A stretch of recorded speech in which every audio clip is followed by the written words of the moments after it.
గంజాయి రహిత రాష్ట్రంగా ఆంధ్రప్రదేశ్ను తీర్చిదిద్దుతామన్నారు ఈగల్ టీం ఐజీ రామకృష్ణ. ఇందుకోసమే ప్రభుత్వం ఈగల్ సంస్థను ఏర్పాటు చేయడం జరిగిందని అన్నారు. అల్లూరి సీతారామరాజు జిల్లాలోని 9 మండలాల్లో గంజాయి పండిస్తున్నారన్న సమాచారం ఉందని, అక్కడ ఒక్క మొక్క కూడా లేకుండా చేసే బాధ్యత ఈగల్ టీం తీసుకుందని అన్నారు. గంజాయి నిర్మూలన విషయంలో తమపై ఎలాంటి రాజకీయ ఒత్తిడి లేదంటోన్న ఈగల్ టీం ఐజీ రామకృష్ణతో మా ప్రతినిధి పూర్ణ ఫేస్ టు ఫేస్. ఆంధ్రప్రదేశ్లో గంజాయిని ఉగ్గుపాదంతో అణిచివేయాలని చెప్పి రాష్ట్ర ప్రభుత్వం ఒక నిర్ణయం తీసుకుంది. దానికోసం ఒక ఈగల్ టీంను కూడా ఫామ్ చేయడం కూడా జరిగింది. ఇదే అంశానికి సంబంధించి మనతో మాట్లాడటానికి ఈగల్ టీం పర్యవేక్షిస్తున్న ఐజీ రవికృష్ణ గారు మనతో ఉన్నారు. ఆయన అడిగి మరి సార్, ఎలా ఉండబోతుంది ఈగల్ టీం లక్ష్యం ఏంటి అసలు ప్రధానంగా చూస్తుంది? ఆంధ్రప్రదేశ్ ప్రభుత్వం రాష్ట్రంలో గంజాయి డ్రగ్స్ని అణిచేయడం కోసం ఈగల్ అనే సంస్థని ఏర్పాటు చేయడం జరిగింది. Elite anti narcotics group for law enforcement. దీని ప్రధాన ఉద్దేశం మన ఆంధ్రప్రదేశ్లో డ్రగ్స్ లేకుండా ఒక మంచి ఆంధ్రప్రదేశ్ నిర్మాణం కోసం దీన్ని ఏర్పాటు చేయడం జరిగింది.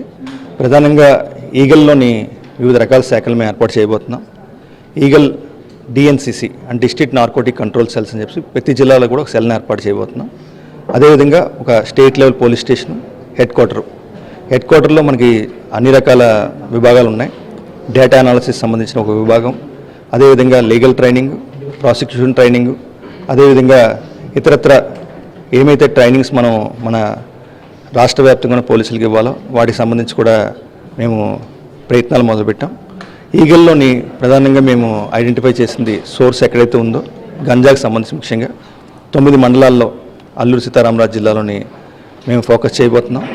ఈగల్ కూడా క్యాంప్ చేయబోతుంది. ఈగల్ కూడా విస్తృతంగా పర్యటన చేయబోతుంది. ఈ పర్యటనలో భాగంగానే మేము ముందుకు వెళ్ళబోతున్నాం. అదేవిధంగా ప్రతి తల్లి కూడా ఈగల్కి బ్రాండ్ అంబాసిడర్ కావాలి. అందరూ కూడా మీ పిల్లలు గమనించుకుంటూ ఎవరైనా ఈ గంజాయి కానీ డ్రగ్స్ కానీ బానిసలు అవుతున్నారా అని తెలుసుకోవాల్సిందిగా కోరుతున్నాం. ఇటీవల గుంటూరు జిల్లా పట్టాపురం పోలీస్ స్టేషన్లో సుమారుగా మేము ఒక కేసులో మేము అనలైజ్ చేసినప్పుడు 17 మంది విద్యార్థుల్లో ఒక సుమారుగా 8 మంది బీటెక్ చదువుతున్న విద్యార్థులు, అదేవిధంగా మిగతా విద్యార్థులు కూడా చాలా మంచి విద్యాభ్యాసం చేస్తున్న వాళ్ళు 2 జూనియర్స్ కూడా ఉన్నారు. మరో తల్లి అటువంటి సంక్షోభానికి గురవ్వకూడదు. అదేవిధంగా పీలేరు ఘటన మనకి గుర్తుంటే ఉంటుంది. 2 విద్యార్థులు రైల్వే ట్రాక్ మీద గంజాయి సేవిస్తూ వాళ్ళు చనిపోవడం జరిగింది. ఇటువంటి ఘటనల వల్ల భవిష్యత్ తరాలు చాలా నాశనమయ్యే అవకాశం ఉంటుంది. మేము అందరినీ కూడా విద్యార్థులందరినీ అప్పీల్ చేస్తున్నాం, దయచేసి ఈ డ్రగ్స్ మాదక ద్రవ్యాల జోలికి వెళ్ళకండి. అదేవిధంగా రాష్ట్రంలోని ప్రజలందరినీ కూడా విజ్ఞప్తి చేస్తున్నాం, 1972 కాల్ సెంటర్ ద్వారా మీరు మీ సమాచారం నుంచి డ్రగ్స్ అదేవిధంగా మాదక ద్రవ్యాలు లేని ఆంధ్రప్రదేశ్ నిర్మాణం కోసం మీరందరూ కలిసికట్టుగా ముందుకు రావాలని కోరుకుంటున్నాం. ఇంకోటి, భారతదేశంలో ఎక్కడ గంజాయి దొరికినా దాని మూలాలు మాత్రం ఆంధ్రప్రదేశ్లో ఉన్నాయని చెప్పి కూడా పదే వార్తలు కూడా వస్తున్నాయి. చాలా మటుకు పట్టుబడిన చోట కూడా ఇదే వినిపించింది. దాన్ని ఎలా రూపుమాపుతారు? గంజాయి అదే ఇతరత్ర డ్రగ్స్, సింథటిక్ డ్రగ్స్ చాలా ఉన్నాయి.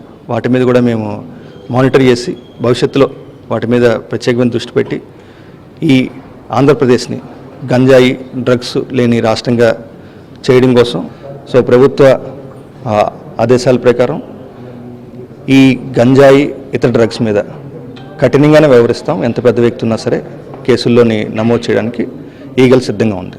ఇది పరిస్థితి. ఏదైతే ఈగల్ టీం రాబోయే 6 నెలల్లో గట్టిగా గాంజాయి మీద ఉక్కుపాదం మోపి సమూలంగా నిర్మూలించడానికి ప్రత్యేక కార్యాచరణ కూడా రూపొందించుకోవడం జరిగింది. మంత్రివర్గ ఉపసంఘం తమ మీద పెట్టుకున్న నమ్మకాన్ని ఖచ్చితంగా చేసి తీరుతామని చెప్పి ఈగల్ టీం మొత్తం కూడా చెబుతున్న పరిస్థితి ఉంది.